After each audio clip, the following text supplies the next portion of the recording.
சில நேரங்கள்ல வீரத்தை விட விவேகம் சிறந்தது அப்படின்னு சொல்லுவாங்க. அதாவது என்னடா தலப்படம் பேரா சொல்லிட்டு இருக்க அப்படின்னு நினைச்சீங்கன்னா அதான் கிடையாது. அதாவது நம்மளுடைய வலிமை விட புத்திசாலித்தனம் தான் சில நேரத்துல சிறந்தது அப்படின்னு சொல்லுவாங்க. வாங்க அதை பத்தி இந்த வீடியோக்குள்ள பார்க்கலாம். மறக்காம நம்ம சேனலை சப்ஸ்கிரைப் பண்ணிட்டு பாருங்க.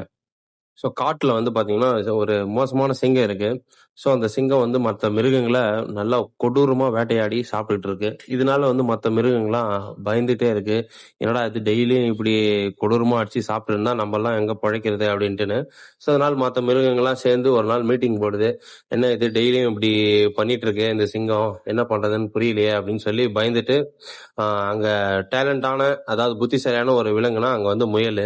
ஸோ அந்த முயல் கிட்ட யோசனை கேட்கறாங்க, எதனா இருந்தா சொல்லு அப்படின்ட்டுன்னு. அதுக்கு முயல் வந்து என்ன சொல்லுது, வா முதல்ல போயிட்டு அந்த சிங்கத்துக்கிட்ட பேசலாம் இதை பத்தி அப்படின்னு சொல்லுது. ஸோ எல்லாம் அங்க போறாங்க.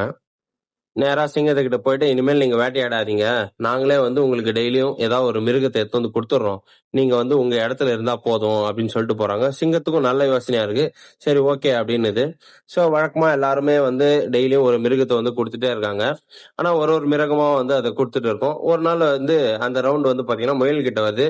முயல் என்ன பண்ணுது, இன்னைக்குதான் வந்து நல்ல சான்ஸ் அப்படின்னு சொல்லிட்டு அந்த குகைக்கு அதனோட மிருகத்தை எடுத்துட்டு போறது வந்து லேட் பண்ணுது. சோ அதனோட குகைக்கு லேட்டா போகுது.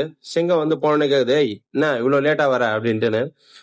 முயல் வந்து சொல்லுது, இல்ல ஐயா நான் வந்துட்டு இருந்தேன், வர வழியில இன்னொரு சிங்கம் பார்த்துட்டு, டேய் காட்டுக்கு ராஜாவே நான் இங்கதான் இருக்கேன், வேற யாருக்குடா இந்த ஃபுட்டை எடுத்துட்டு போற, ஒழுங்கா எனக்கு கொடுத்துட்டு போடா அப்படின்னு என்ன மிரட்டுச்சு, அதனால நான் வந்து லேட் ஆகுது. என்னது காட்டுக்கு ராஜா நான் தான் அப்படின்றானா, வா அவனை பார்க்கலாம் அப்படின்னு சொல்லி முயலை கூட்டு போகுது.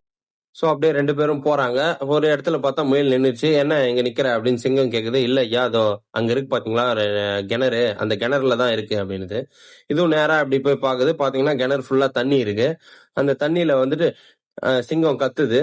கத்தன உடனே அந்த தண்ணி இல்லையா அதனோட ரிஃப்ளெக்ஷன் வந்து திருப்பி கத்துற மாதிரி இருக்கு. ஓ நீ இங்க இருந்து தான் உன் வேலையை பாக்குறேன்னு சொல்லி சிங்கம் அந்த கிணத்துக்குள்ள விழுந்துருது. இந்த கதை மூலியமா நம்ம தெரிஞ்சுக்கிது என்னன்னா, உங்களுடைய எதிரி என்னதான் பலசாலியா இருந்தாலும் நீங்க பயப்படாம நிதானமா யோசிச்சீங்கன்னா நிச்சயமா வந்து வாழ்க்கையில வெற்றி பெறலாம்.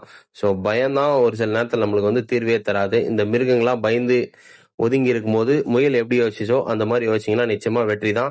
ஸோ இந்த வீடியோ பிடிச்சிருந்தா லைக் பண்ணுங்க, கமெண்ட் பண்ணுங்க, ஷேர் பண்ணுங்க. மறக்காம நம்ம சேனலை சப்ஸ்கிரைப் பண்ணுங்க. டாடா பாய்.